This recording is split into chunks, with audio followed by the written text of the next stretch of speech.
ফেরেশতাদের প্রতি ঈমান এটা হচ্ছে আল্লাহর প্রতি ঈমানের পরিপূর্ণতা মাত্র। আল্লাহর উপরে ঈমানটা পরিপূর্ণ করতে হলে ফেরেশতাদের উপরে বিশ্বাস করতে হবে।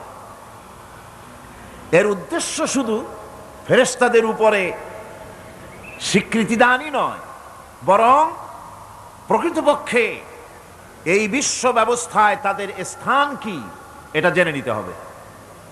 ফেরেশতারা হচ্ছে আল্লাহ রাব্বুল আলামিন তার আজ্ঞাবহ গোলাম, আল্লাহ পাকের তারা হচ্ছেন দাস, আল্লাহ পাকের বান্দা। আমাদের মতো আমরা যেমন আল্লাহর গোলাম, ফেরেশতারাও আল্লাহর গোলাম। এই ফেরেশতা সম্পর্কে পৃথিবীর বিভিন্ন ধর্মের বিভিন্ন রকমের কনসেপশন আছে। এই ফেরেশতাদেরকে ইংরেজিতে অ্যাঞ্জেল বলা হয়, যার চরিত্র খুব ভালো লাগে, লোকেরা বলে অ্যাঞ্জেলিক ক্যারেক্টার, এটা ফেরেশতা ধরনের চরিত্র লোকটা, এরকম বলে থাকে। সুতরাং খ্রিস্টান হোক, ইহুদি হোক, আর হিন্দু হোক, যে কোনো জাতের লোক হোক, ফেরেশতায় তারা বিশ্বাস করে। আর এই ফেরেশতাদের উপরে তাদের বিশ্বাসটা হচ্ছে বিকৃত। কি ধরনের? কারো মতে ফেরেশতা হচ্ছে প্রকৃতির সন্তান, কারো মতে ফেরেশতা হচ্ছে আল্লাহর মেয়ে, নাউযুবিল্লাহি মিন যালিক। যার কারণে সূরা আন-নাজমের মধ্যে আল্লাহ পাক এর প্রতিবাদ করেছেন। আল্লাহ পাক বলছেন, ওরা দাবি করলো ফেরেশতা হচ্ছে আল্লাহর মেয়ে। আল্লাহ পাক বলছেন, আলাকুমুদ যাকারু ওয়া লাহুল উনসা তিলকা ইযান কিসমাতুন দিযা। কি হে, তোমরা ছেলেগুলি নিজেদের জন্য নিয়ে নিলে আর মেয়েগুলি আমার ভাগে ফেলে দিলে, এটা কি ধরনের অসম বন্টন? ফেরেশতাকে তারা বলেছে আল্লাহর মেয়ে, আবার কেউ বলেছে ফেরেশতারা আল্লাহর ছেলে। তারপরে কেউ কেউ বলেছে ফেরেশতা হচ্ছে আল্লাহর মদদগার, আবার কেউ কেউ বলেছে ফেরেশতা হচ্ছে মানুষের অভিযোগ শ্রবণকারী, মানুষের প্রয়োজন পূরণকারী। এখন এসব ধারণা এবং বিশ্বাসের কারণে দুনিয়ায় শিরক এবং বিদআতের প্রচলন ঘটেছে। কোরআনে কারীম বিশ্ব ব্যবস্থায় ফেরেশতাদের অবস্থান কি সেটা পরিষ্কার করতে চায়, যাতে করে শিরকের সমস্ত দরওয়াজা বন্ধ হয়ে যায় আর তাওহীদের দরজা নির্ভেজাল ভাবে খুলে যায়। ইসলামের মূল বক্তব্যই হচ্ছে তাওহীদকে প্রতিষ্ঠা করা। কি প্রতিষ্ঠা করা? তাওহীদকে প্রতিষ্ঠা করা, আর শিরক আর বিদআতের শিকড় শুদ্ধ তুলে ফেলা। এটাই হচ্ছে ইসলামের মূল আইডিয়া। কোরআনের ভাষায় স্পষ্ট করে বলা হয়েছে যে ফেরেশতারা আল্লাহর মেয়েও নয়, আল্লাহর ছেলেও নয়, তারা হচ্ছে আল্লাহর বান্দা। বলুন তো ফেরেশতারা আল্লাহর কি? কোরআনে কারীমে রব্বুল আলামিন বলেন, ওয়াকালু ইত্তাখাযার রাহমানু ওয়ালাদান সুবহানাহু বাল ইবাদুম মুকরামুন। কাফেররা বলে দয়াময় কাউকে পুত্র বানিয়ে নিয়েছেন। পবিত্র সেই সত্তা যার সম্পর্কে তারা এই বাজে কথাগুলি বলে, তার কোনো ছেলেও নাই, তার কোনো মেয়েও নাই। ফেরেশতারা তো তার সম্মানিত বান্দা মাত্র। ইবাদুম মুকরামুন, ফেরেশতা হচ্ছে সম্মানিত বান্দা। সুবহানাল্লাহি ওয়া বিহামদিহি। ফেরেশতারা হচ্ছে আল্লাহর কি? শুধু বান্দা না, সম্মানিত বান্দা। কারণ ফেরেশতারা আল্লাহর সঙ্গে অবাধ্য হতে পারে না, তার কোনো হুকুমকে অমান্য করার কোনো অধিকার ফেরেশতাদের নাই। আল্লাহর ছেলেও নাই, আল্লাহর মেয়েও নাই। এ কথাটি ছোট্ট সূরার মধ্যে তাওহীদের একটা ক্লিয়ার কনসেপশন আল্লাহ পাক দিয়েছেন, ছোট্ট একটি সূরার ভিতরে। আমার কাছে মনে হয় যেন এই ছোট্ট সূরাটি মধ্যে এটা মনে হয় যেন একটি ঝিনুক, আর এর ভেতরে সমস্ত পৃথিবীর সমুদ্র আর মহাসমুদ্রের পানিগুলি ঢুকায় দেওয়া হয়েছে। ছোট্ট একটি সূরা, তাওহীদকে এমন ভাবে প্রকাশিত হয়েছে এই সূরার মাধ্যমে যা অন্য কোথাও এত পরিষ্কার আসেনি। আল্লাহ পাক সব জায়গায় বলেছেন, কিন্তু ছোট্ট সূরায় এক কথায় তাওহীদ প্রকাশিত হয়ে গেছে। কি? কুল হুয়াল্লাহু হুয়াল্লাহু আহাদ। পড়েন সবাই, কুল হুয়াল্লাহু আহাদ আল্লাহুস সামাদ লাম ইয়ালিদ ওয়া লাম ইউলাদ ওয়া লাম ইয়াকুল লাহু কুফুয়ান আহাদ। আল্লাহ রাব্বুল আলামিন বলেন, নবী আপনি বলুন, আল্লাহ এক এবং একক, তিনি বেনিয়াজ, কারো মুখাপেক্ষী তিনি নন, তিনি কাউকে জন্ম দেন নাই, তাকেও কেউ জন্ম দেয়নি। আকাশ আর জমিনে ওই আল্লাহ রাব্বুল আলামিনের সমকক্ষ কেউ নাই, তিনি এক এবং একক। এই ফেরেশতারা হচ্ছে তার অনুগত বান্দা। ফেরেশতারা আল্লাহ পাকের ছেলেও নয়, মেয়েও নয়। এক মুহূর্তের জন্য ফেরেশতারা চুপ করে বসে থাকে না, যার যে কাজ আছে সেই কাজ নিয়ে তারা ব্যস্ত আছে। তারা অজিফা পাঠ, তাসবিহ পাঠের মধ্যে ব্যস্ত থাকে।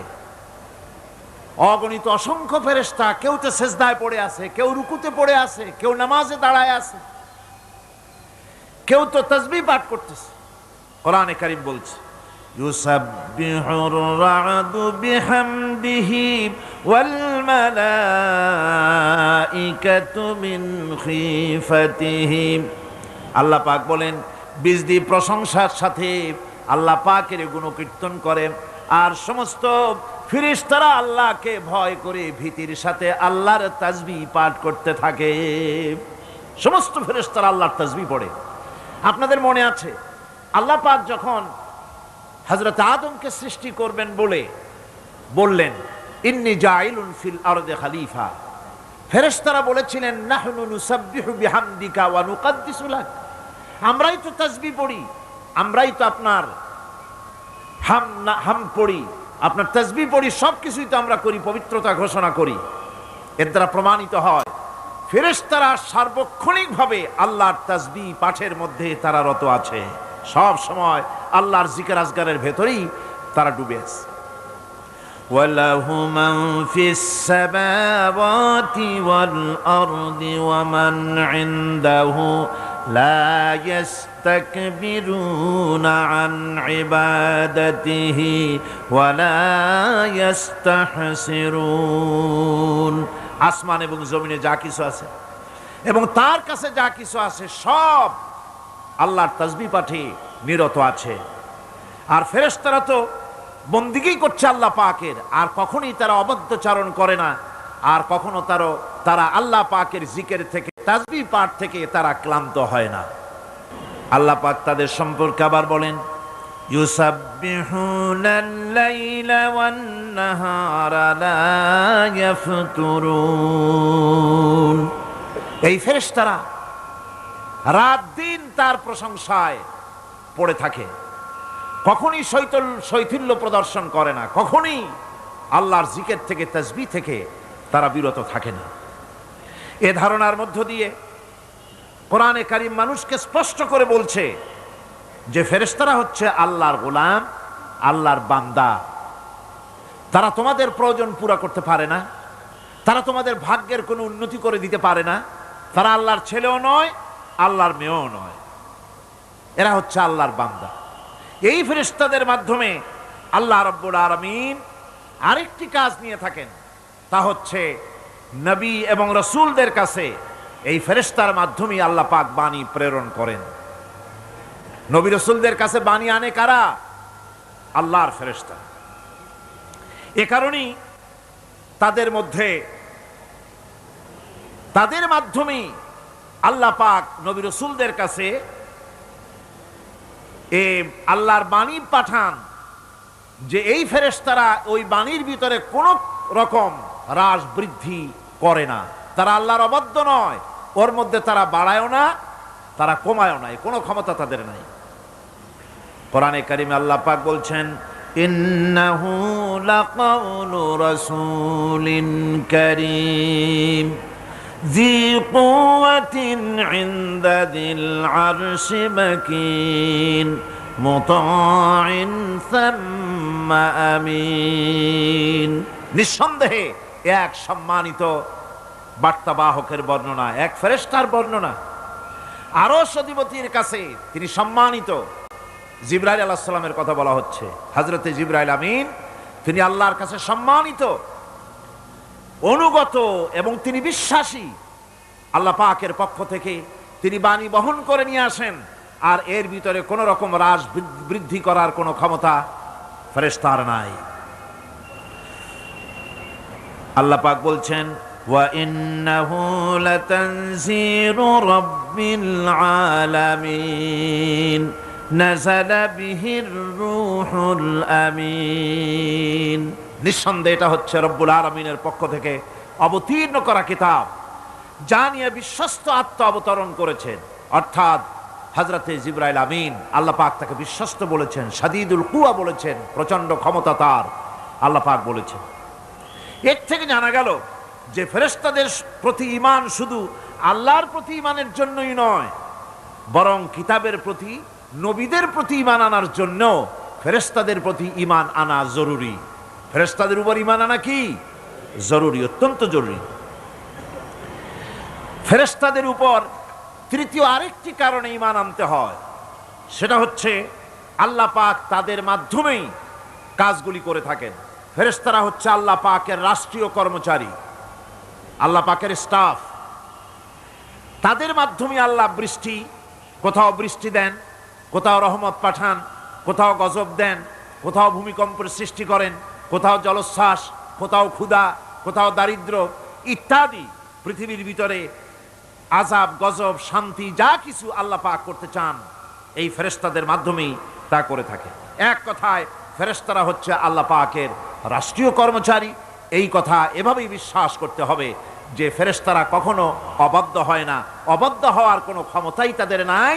তারা আল্লাহ পাকের বাধ্যগত আজ্ঞাবহ কর্মচারী। ফেরেশতাদের উপরে ঈমানটা এই পর্যন্তই আমি আপনাদের সামনে বললাম। ফেরেশতাদের প্রতি ঈমান আনার ব্যাপারে এই তিনটি কথা আপনাদের সামনে পেশ করেছি।